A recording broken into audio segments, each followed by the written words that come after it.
Hello, welcome to the self-learning podcast by Dr. Sushma Singh. Let us start discussion on Unit 18, Civil Societies, Social Movements, NGOs and Voluntary Action.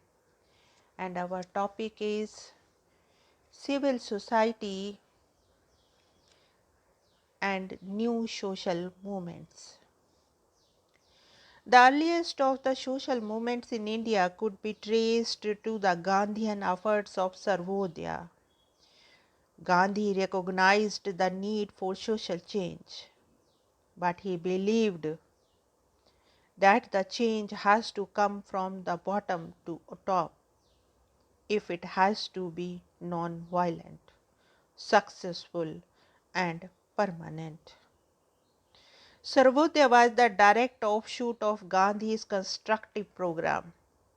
According to Radha Krishna, the ideological paradigm of Sarvodaya sought to create a stateless and classless society of Gram Swaraj, establish the principle of sharing voluntarily such as through Bhudan and Gramdan, develop village industries and agro-agricultural communities and apply the Gandhian concept of trusteeship in industrial activities.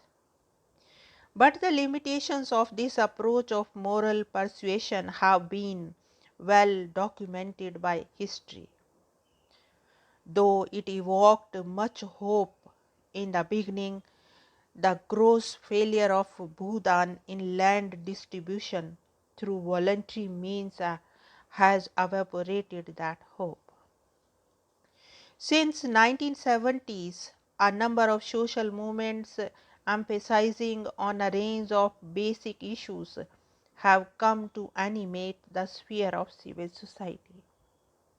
They are new in contrast to the old trade unions and working class movements, which were political in the sense of having an alternate political vision of the state itself with revolutionary ideas.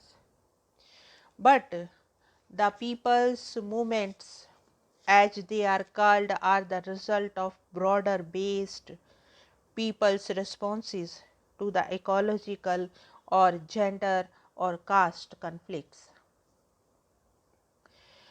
The distinguishing feature of these movements is that they are not homogeneous and differ in their origins. As Vigran Raja notes, some are the result of romantic and idealistic approaches taken by charitable institutions, religious institutions, the small is beautiful advocates, etc., which have tried to teach the people to do good things, often treating the village as a harmonious entity or community. In many cases, the local initiative merge and give rise to the formation of a large-scale movement in the intervention of intellectuals backed with media support. As Vignaraja further points out, only some of the people's movements have been sustained over time. Others are eruptions and die down after a while. Similarly, some of the grassroots experiments represent seeds of change, while others are mere bubbles. He further elaborates on how to differentiate between a seed and a bubble. A seed can be identified with such a broad aims as equality and access to resources, equality of social, political, cultural rights, real participation in all social decisions affecting work, welfare, politics, etc. The end of division between mental and manual labor and the use of technology appropriate for this purpose. It is not, however, merely a matter of stating these objectives. genuine participation, self-production, and self-management, anonymity, solidarity, and innovativeness. A bubble, on the other hand, is a soft process and may not last for a variety of reasons. However, he alerts us to the fact that bubbles should not be outrightly dismissed, as they may represent entry points to change, and some can be transformed into seeds through additional sensation and conscientizational programs, training of facilitators, and change agents. Self-employed women associations Seva, the Chipko Movement, the Kerala Science Movement KSSPs, and the Narmada Bachao Andolan NBA Samiti are seats in point. These are innumerable other movements as well, differing in degree of mobilization, conscientization, and organization for development and democracy. All these initiatives may not always proceed in a uniform pattern of development within the political space available. There have been interventions in the socio-economic system. In the case of smaller experiments, someone with an advanced consciousness initiates dialogue and a group activity. For example, landless laborers, poor women, or a group trying to do something as a means of living, or a social activity such as a health or environmental sanitation program. The process can move forward to become a seed or stay as a bubble until it bursts. Now we shall look into some of the movements that have highlighted issues of great concern to people and ecology. Chipko deserves to be listed foremost them all. Chipko is a spontaneous movement started in the early 70s and got organized under the able leadership of Sundarlal Bahuguna. It was ignited by the opposition of the people of the Tehri Garhwal region to the felling of trees by outside constructors. In the Himalayan region, forests form an indispensable source of livelihood for the most tribal population living there. Chipko literally means hugging the trees. The movement articulated the concern of forest-based communities such as depletion of forest, erosion of soil, and consequent landslides, drying up of local streams and other water resources, and shortage of fuel and fodder for domestic consumption. It also fought against the construction of the Tehri Dam, which threatened the eviction of around 25,000 hilly residents. Though the movement has not succeeded in all its endeavors, it has achieved some commendable victories.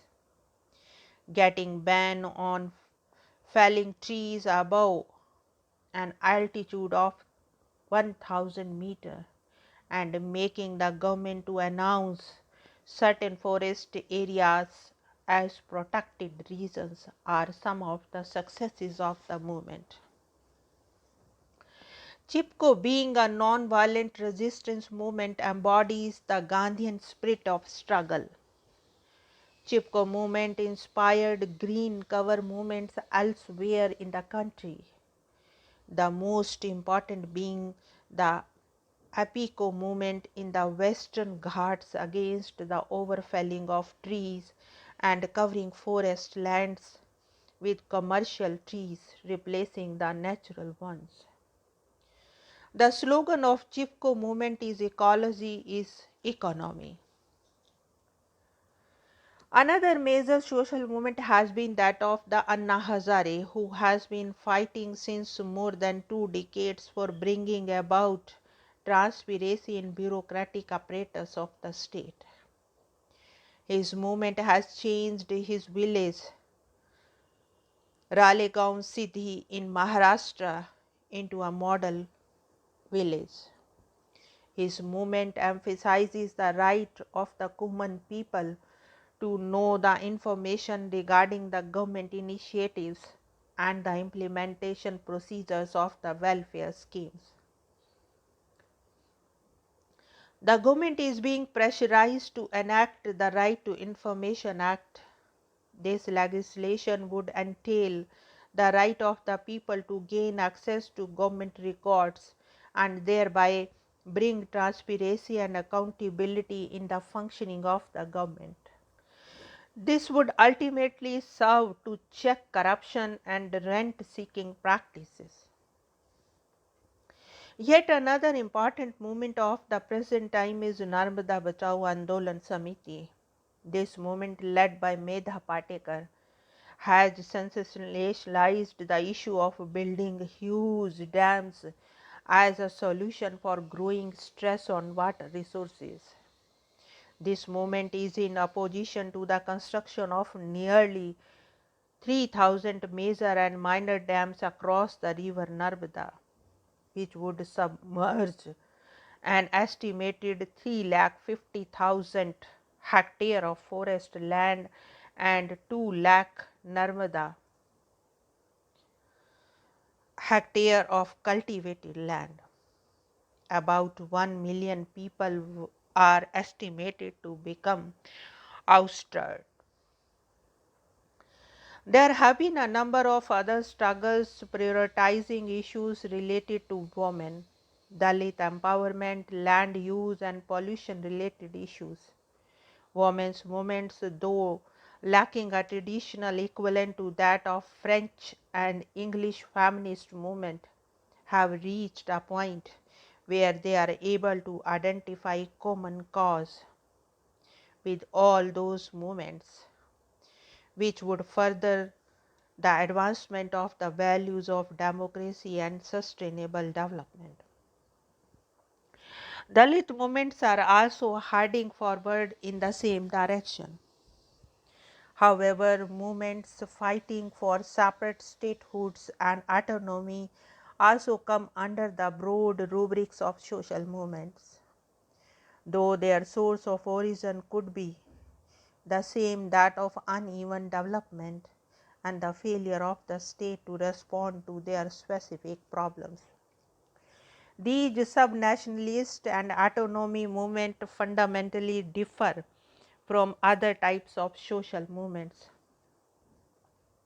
Whereas all other social movements are inclusive, that is, open to all, these movements are exclusive and have particular objectives rather than universal principles.